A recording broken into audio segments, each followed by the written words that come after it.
Welcome to the digital class of Dipti Visual School. Today we will learn the chapter 3, playing with numbers. This is the second part. Earlier I have explained the exercises up to 3.4. Now we will start with exercise 3.5. In 3.5 we need to find the HCF by division method. Now see question number first part. Which of the following are 4 times? So these two numbers are given and it is asking whether they are 4 times. 4 prime number कब होते हैं? जब उनका common factor सिर्फ 1 होता है, यानी इन दोनों का अगर कॉमन फैक्टर या HCF बोल सकते हैं, अगर 1 आएगा देन दे आर 4 टाइम. तो इसके लिए हम HCF निकाल के देखेंगे.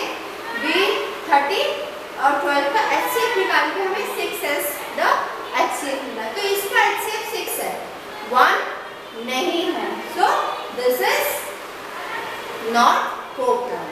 ये 4 टाइम नहीं है. अगर 1 होता है HCF तब 4 टाइम होता है, लेकिन इसका HCF कितना है? 6. So they are not 4 time. Now see question number 2. Question number 2 division method से हमें HCF निकालना है. This is the division method as I have teach you earlier. We have to find out the HCF of 398, 436 and 542. कोई भी दो number को निकाल के पहले हम सॉल्व करेंगे. 398 एंड 436 हमने दोनों ले लिए, यानी पहले हम इन दोनों का HCF निकालेंगे. ना 398 बन जाए 398, बैलेंस कितना बचा? 38. ना ये जो 398 है वो घूम के फिर यहाँ आ जाएगा. अब ये जो हमारा रिमाइंडर था उससे इसको सॉल्व करेंगे. तो 38 बन जाए 38, यहाँ 18 आ गया. अब ये रिमाइंडर आ गया.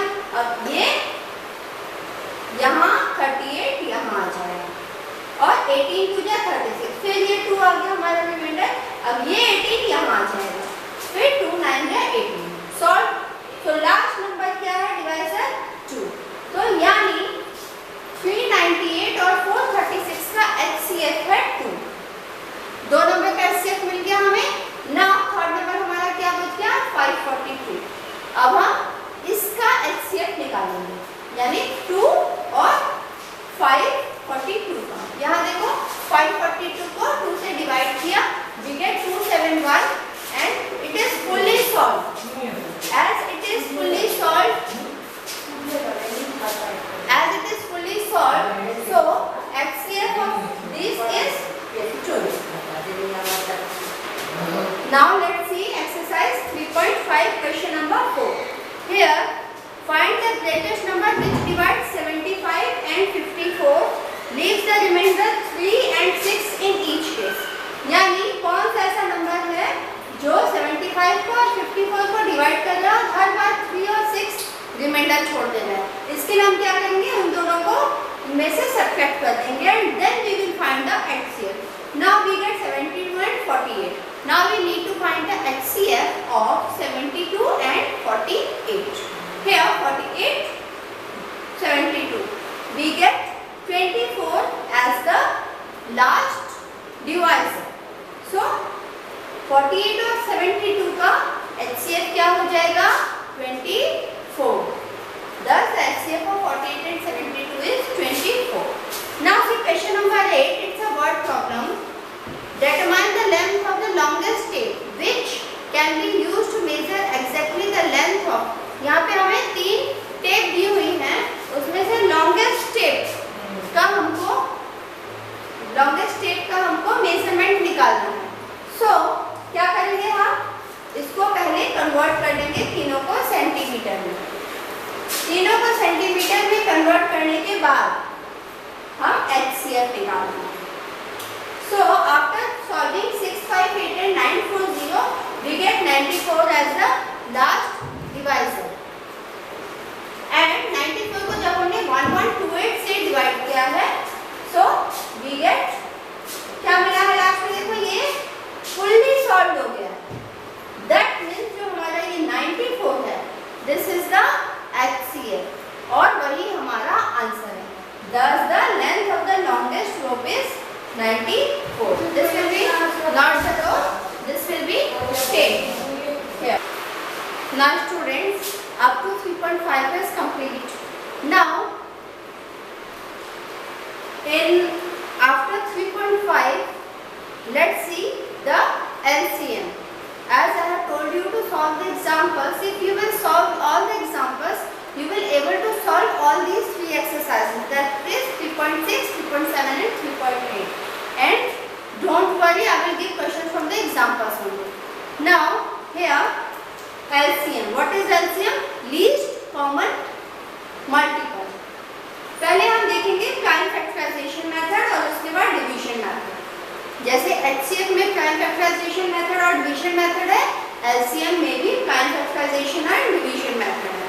Here एग्जांपल 1 देखो, हमें किसका निकालना है? 27 और 81 का प्राइम फैक्टराइजेशन की हेल्प से LCM निकालना है. तो जैसे हम प्राइम फैक्टराइजेशन करते हैं, 27 का निकाला,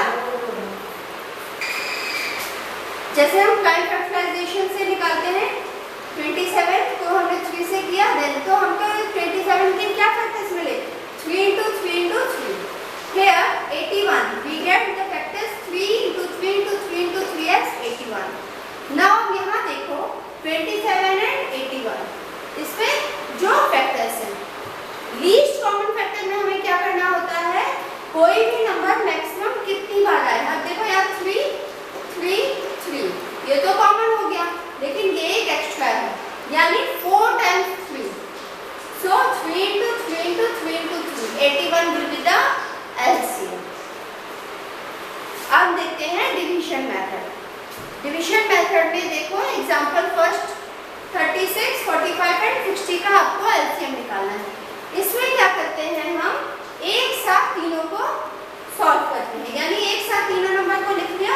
अब हमने 2 कॉमन लिया, यानी प्राइम फैक्टर 2 लिया, तो इसे तीनों को डिवाइड करेंगे. बट ये 45 को 2 से डिवाइड नहीं होगा, फैक्टराइजेशन नहीं होगा 45 का, तो 45 को एज इट इज लिख देंगे. देन 2 से किया हमने 36 को, 18 2 जा 36 एंड 30 2 जा 60. अब यहाँ पे 2 से किया, 2 9 जा 18, 2 15 जा 30, लेकिन 45 हमारा ऐसे था, because we can not factorise 45 by 2. Now 3 हमने लिया, तो यहाँ पे देखो 3 3 जा 9. अब ये 45 3 से डिविजिबल है, यस, सो 15 3 जा 45. नाउ हियर ऐसे करते करते हमें क्या मिले? ये फैक्टर्स मिले, 2 into 2 into 3 into 3 into 5. अब ये जो कॉमन ये सारे फैक्टर्स मिले हैं, हम इन सब को अगर मल्टीप्लाई कर दें, we will get the LCM. यहाँ देखो 2 into 2 into 3 into 3 into 5, यानी इन सब फैक्टर्स को हमने आपस में मल्टीप्लाई कर दिया है LCM के लिए. This is called division method. Clear? So we get the LCM as 180. Clear? Now see example 7. Example 7 में देखो लिखा है 3 bells are ringing continuously, यानी 3 अलग अलग बेल्स हैं, वो हर 30 मिनट्स पे, 36 मिनट पे और 40 मिनट्स पे अलग अलग बेल अलग अलग टाइम पे बज रही है. लेकिन ऐसा कौन सा टाइम है, यानी कि आफ्टर कितने मिनट्स तीनों बेल एक साथ बजेंगी? तो उसके लिए हमें क्या करना पड़ेगा? हमें इन तीनों का LCM निकालना पड़ेगा. ऑलवेज रिमेंबर, जब भी वर्ड प्रॉब्लम हो, you will follow the division method in HCF also and in LCM also. Here 3 bells ring at different intervals. So to find the time or to find after each how many interval or after how many minutes all 3 bells will toll together, we need to find the LCM. By division method we have find out the LCM. We got the factor 2, 3, 3, 5 and 2. इन सबको अगर हम multiply कर दें तो हमें मिलता है 180.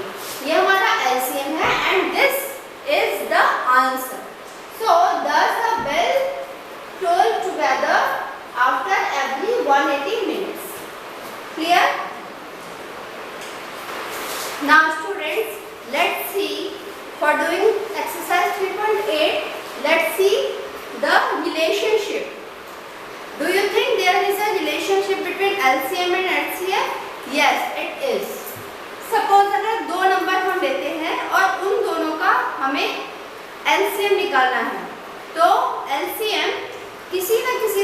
से HCF से जुड़ा है।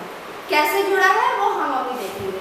सपोज A एक नंबर है और B दूसरा नंबर, ये फर्स्ट नंबर और ये second number.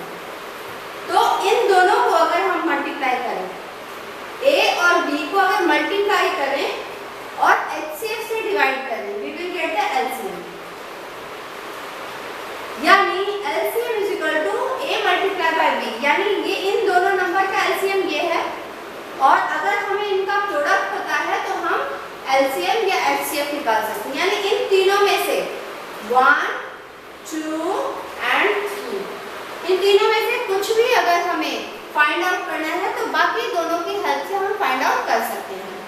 Now see example here, HCF is given 12, HCF हमें 12 दिया। प्रोडक्ट दिया है, प्रोडक्ट यानी दो नंबर को मल्टीप्लाई करके, that is A into B, ये है A into B 2160 and LCM हमें फाइंड आउट करना है। Can we find out with this example, with this relationship? Yes, this is LCM is equal to A into B. A into B क्या है? 2160 and HCF दिया है हमें, given है 12. So 2160 divided by 12 is equal to 180, जो कि हमारा LCM है, and this is the answer. Clear students? Now this chapter is complete. I hope you all understand. Keep practicing. If you will have any question, query or any problem, contact your class teacher. Stay home, stay safe. Bye.